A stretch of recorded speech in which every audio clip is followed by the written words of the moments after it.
All right, people, in this week's Essentials, I want to bring back an old piece of our school history, and I'm talking specifically in art class. Now, we don't know what the long-term effects were of this behavior, but we were huffing markers.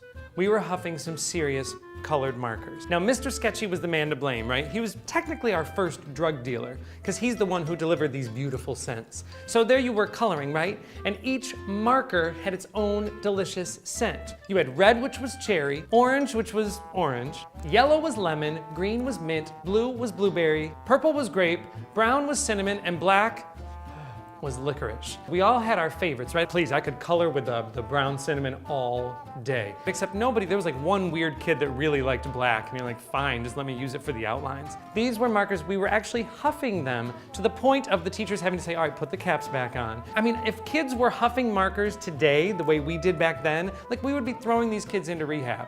But back then it was perfectly acceptable until the one doomed day. You opened up the cap and it smelled like nothing. People, this is when our childhood was ripped out from under us. And if you're in therapy and you're trying to go back to that point where trauma happened, I can pretty much pinpoint that that's when it was. You can do anything to us, but don't take our Mr. Sketchy away.